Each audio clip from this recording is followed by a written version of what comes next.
Assalamualaikum warahmatullahi wabarakatuh. Sahabat jalur sukses official yang dirahmati Allah Subhanahu wa Ta'ala.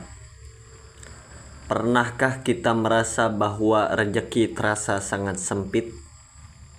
Usaha sudah maksimal, doa sudah dipanjatkan, tetapi hasilnya seperti jalan buntu.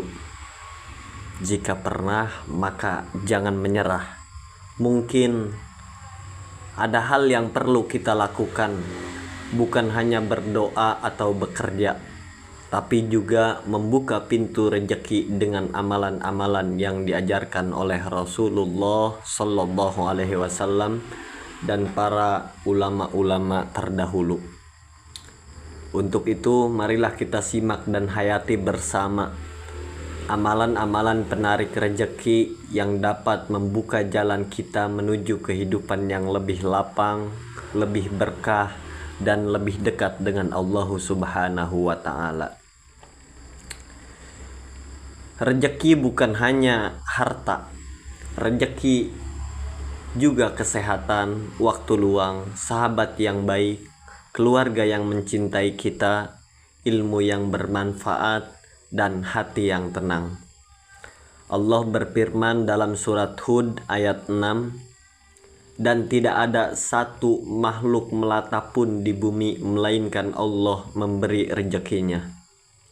Artinya, rezeki sudah dijamin oleh Allah, tapi cara kita menjemput rezeki adalah ibadah. Dan amalan yang kita lakukan akan menentukan seberapa berkah dan lapangnya rezeki datang kepada kita. Amalan apapun, termasuk amalan dalam mencari rezeki, harus dimulai dari niat yang benar. Rasulullah Sallallahu Alaihi Wasallam bersabda, sesungguhnya baik dan buruknya amal itu tergantung pada niatnya. Niatkan mencari rezeki untuk menafkahi keluarga, berbagi dengan sesama, dan agar semakin dekat kepada Allah. Jangan niat hanya untuk pamer atau memperkaya diri semata. Jangan niatkan untuk sombong dan berlomba-lomba dalam hal punya dunia, punya harta. Allah Subhanahu wa Ta'ala berfirman dalam Al-Quran surat Nuh ayat 10-12 yang artinya, maka aku katakan kepada mereka, mohonlah ampun kepada Tuhanmu, sesungguhnya Dia adalah Maha Pengampun. Niscaya Dia akan mengirimkan hujan kepadamu dengan lebat dan membanyakkan harta dan anak-anakmu dan mengadakan untukmu kebun-kebun yang di dalamnya terdapat sungai-sungai. Istighfar jalan pembuka rezeki. Cobalah amalkan istighfar minimal 100 kali dalam satu hari. Lafadznya Astaghfirullahaladzim wa atubu ilaih. Astaghfirullahaladzim wa atubu ilaih. Astaghfirullahaladzim wa atubu ilaih. Atau ada juga Astaghfirullahaladzim alladzi la ilaha illa huwal hayyul qayyum wa atubu ilaih.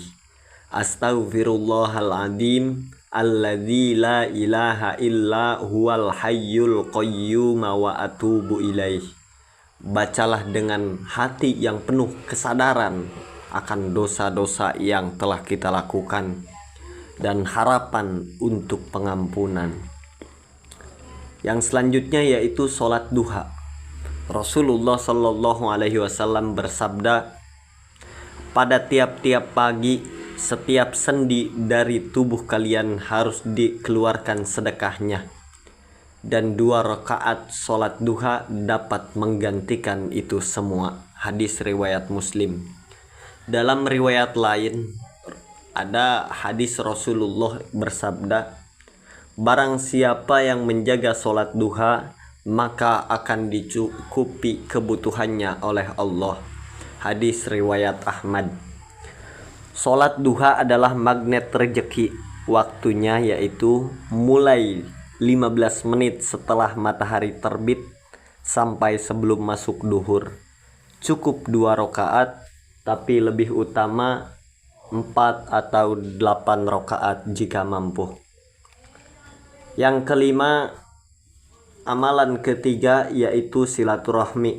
Nabi Muhammad SAW bersabda, barang siapa yang ingin diluaskan rezekinya dan dipanjangkan umurnya, maka hendaklah ia menyambung tali silaturahmi.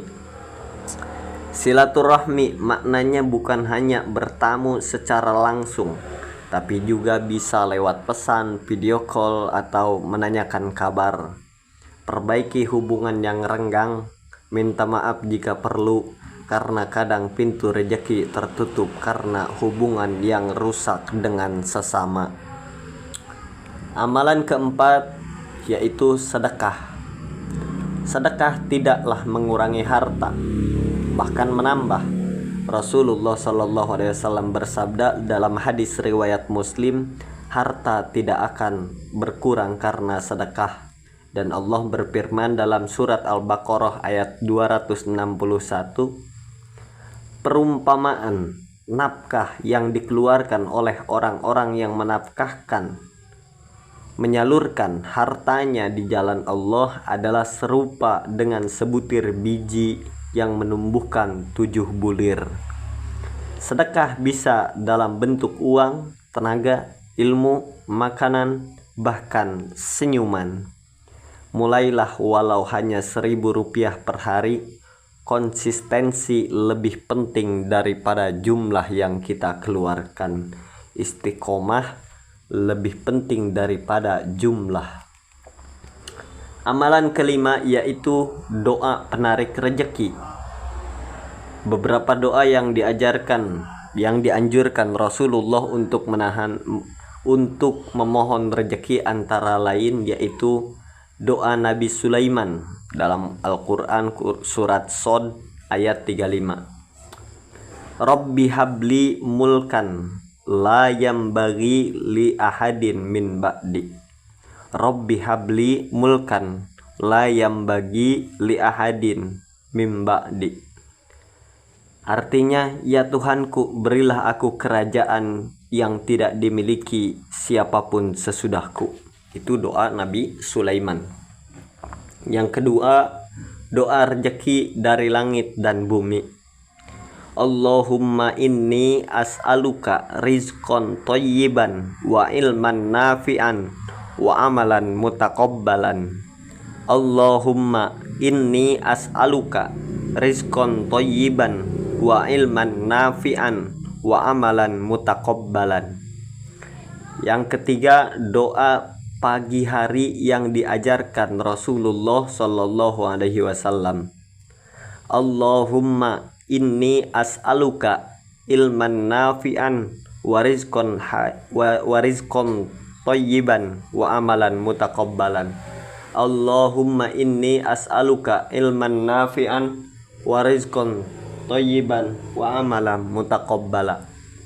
Ucapkan doa yang 3 tadi tersebut dengan yakin, karena ad-du'a'u silahul mu'minin.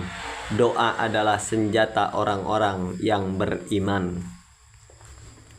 Amalan keenam yaitu tawakal dan sabar. Tawakal bukan berarti pasrah, tapi berusaha bersungguh-sungguh lalu menyerahkan hasilnya kepada Allah. Rasulullah SAW bersabda, seandainya kalian bertawakal kepada Allah dengan sebenar-benarnya tawakal, niscaya kalian akan diberi rejeki sebagaimana burung diberi rejeki. Pagi hari dalam keadaan lapar dan pulang petang dalam keadaan kenyang. Tawakal itu aktif seperti burung, ia terbang pagi hari mencari, bukan berdiam diri.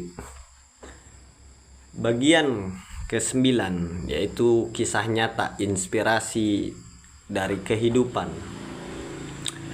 Ada seorang pedagang kecil di pinggir jalan, dagangannya tak seberapa, tapi setiap pagi ia membaca istighfar 100 kali, sholat duha, dan selalu sedekah walaupun 1.000 rupiah. Lambat laun usahanya berkembang.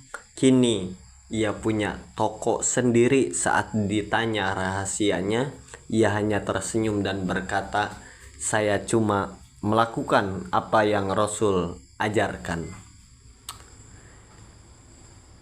Yang selanjutnya yaitu rezeki bukan soal seberapa banyak yang kita dapat, tapi seberapa berkah dan cukupnya untuk hidup kita. Jangan fokus pada hasil, tapi perhatikan juga caranya. Jangan hanya berharap datangnya rezeki, tapi jadilah pribadi yang pantas untuk menerima limpahan rezeki. Mulailah dari hari ini, yaitu istighfar setiap pagi, kemudian sholat duha minimal 2 rakaat, sedekah walaupun sedikit, perkuat tali silaturahmi, berdoa dengan penuh harapan, dan tawakal dengan sungguh-sungguh. Semoga Allah melapangkan rezeki kita, memberkahi usaha kita, menenangkan hati kita, dan menjadikan kita orang yang bersyukur dalam lapang maupun sempit. Amin ya rabbal alamin. Wassalamualaikum warahmatullahi wabarakatuh.